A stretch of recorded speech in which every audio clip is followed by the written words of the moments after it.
Konnichiwa, yokoso, irashaimase. Bref, bonjour à toutes et à tous et bienvenue dans cette 34e vidéo.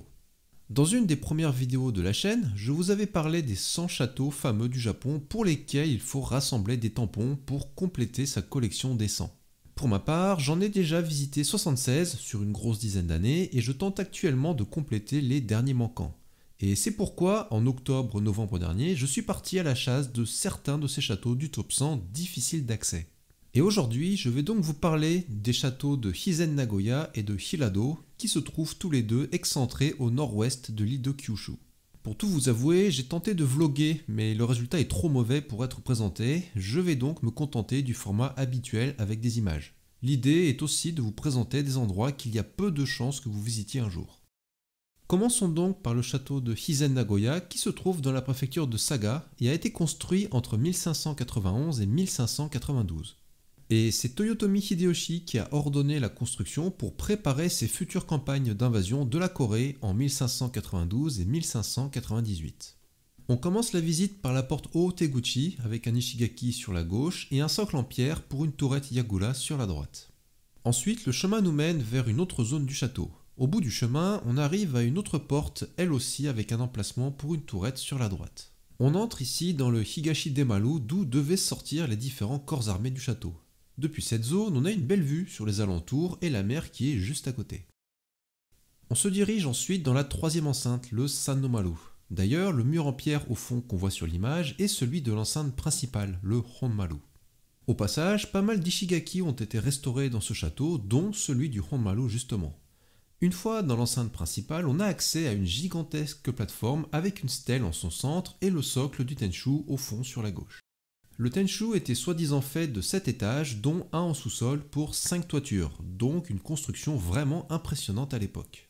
Il faut savoir que comme ce château était le point de départ des campagnes de Corée organisées par Toyotomi Hideyoshi himself, un grand nombre de généraux avaient fait en sorte d'avoir leur campement pas loin du château. Et c'est pourquoi on retrouve environ 130 ruines de camps à proximité de ce château. Et on retrouve aussi des noms connus comme Tokugawa Ieyasu, Maeda Toshie, etc. Et il est dit que la ville autour de ce château pouvait rassembler jusqu'à 150 000 personnes, ce qui est énorme pour l'époque. Donc voilà, si on avait des ambitions militaires, c'était vraiment l'endroit où il fallait être. On est maintenant sur le Tenshudai, donc le socle en pierre du donjon principal. Bon, rien d'extraordinaire ici, mais la vue est vraiment bien dégagée et permet de bien voir les îles tout autour. En contrebas, on peut voir la deuxième enceinte, le Ninomaru, sur la gauche. Et juste en dessous, une enceinte plus petite appelée le Yugekimaru, en hommage à un commandant important du château. Ici, on nous indique aussi tous les camps de daimyo que l'on trouvait dans cette direction, soit une bonne trentaine. On passe maintenant derrière le Honmaru du côté nord du château avec ce bel Ishigaki à 2 niveaux et qui est bien restauré. On voit aussi que des travaux sont en cours sur cette partie du site. Une fois que l'on contourne le Honmaru par le nord, on arrive donc au Ninomaru qui est vraiment très vaste. Sur les côtés, on a des murs en pierre bien conservés qui devaient accueillir des Yagura. Et on retrouve donc l'enceinte Yugekimaru juste en dessous du Honmaru. Et c'est le Tenshudai du Honmaru que l'on voit juste au-dessus. Dans la deuxième enceinte, donc le Ninomaru, on voit que certains murs se sont effondrés au fil du temps, mais que certains ont été bien restaurés. On passe ensuite au sud-ouest du château avec l'entrée Kalameteguchi, qui est une entrée à l'arrière du château, donc pas la principale. On y retrouve des Ishigaki bien conservés pour l'époque, et on retrouve un autre panneau qui indique les camps de daimyo situés au sud-ouest du château. On passe ensuite du côté sud du Honmaru avec encore un emplacement pour une tourette et la zone derrière était là où l'on gardait les chevaux, d'ailleurs on appelle cet endroit Baba, qui signifie littéralement endroit à chevaux. En contrebas sur la droite, des travaux de fouilles sont en cours. Ce n'est pas le plus intéressant, mais c'est toujours bon de savoir que le site est vivant et que des gens y travaillent. Sur la gauche, c'est donc l'Ishigaki de l'enceinte principale et au fond, on retourne sur la troisième enceinte.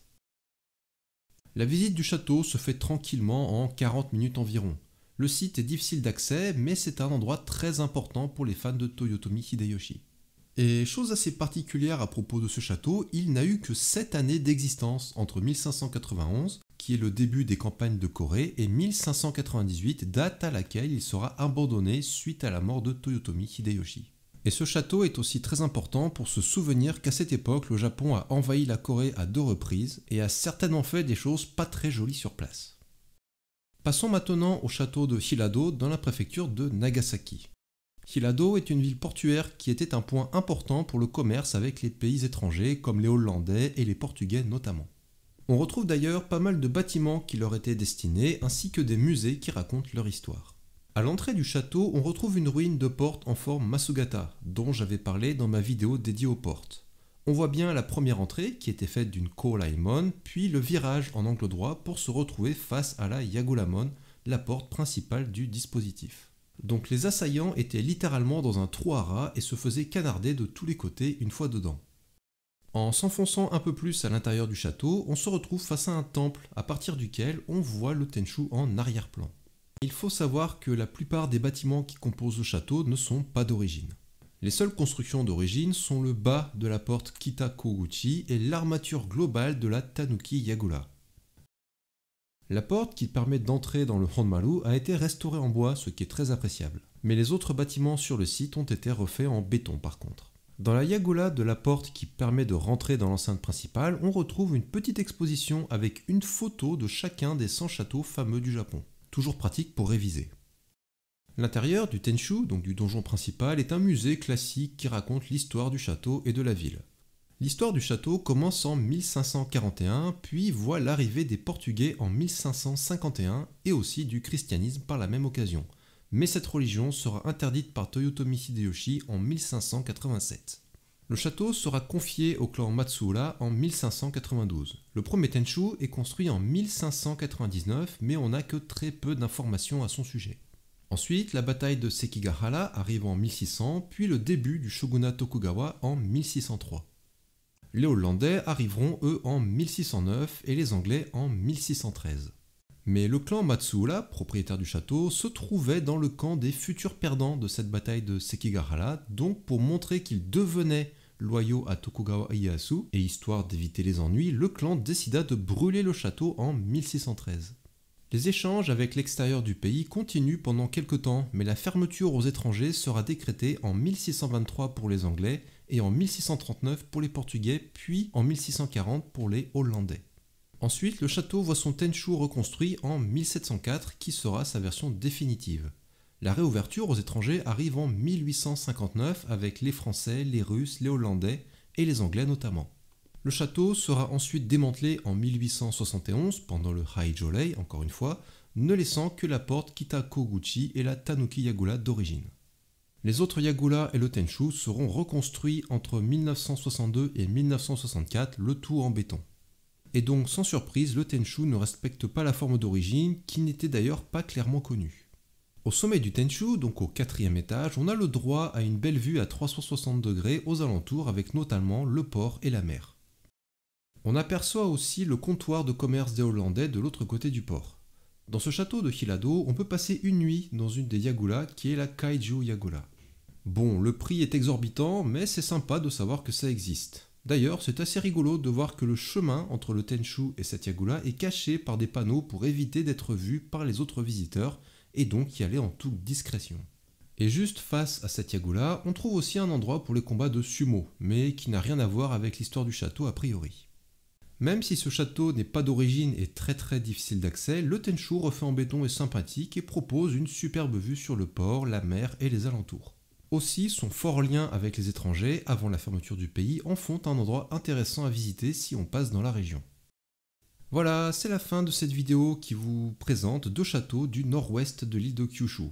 Ils ne sont pas faciles d'accès et ce ne sont pas les plus intéressants en termes de construction, mais leur histoire est intéressante et importante pour le pays. Je vous avoue que s'ils n'avaient pas été dans la liste des 100, je n'aurais peut-être pas fait l'effort d'aller jusque là-bas. Mais c'est quand même une belle découverte au final. Donc désolé de ne pas pouvoir vous présenter de vlog comme je l'avais prévu, mais j'espère que le format classique sera suffisant pour vous donner une bonne idée de comment sont faits ces endroits. Pour soutenir la chaîne, toujours les 3 classiques, et n'oubliez pas le bouche à oreille non plus. Un grand merci à toutes et à tous, et à ceux qui sont arrivés jusqu'ici également. Merci vraiment pour votre soutien. Je vous dis à la prochaine. Sur ce, Okini!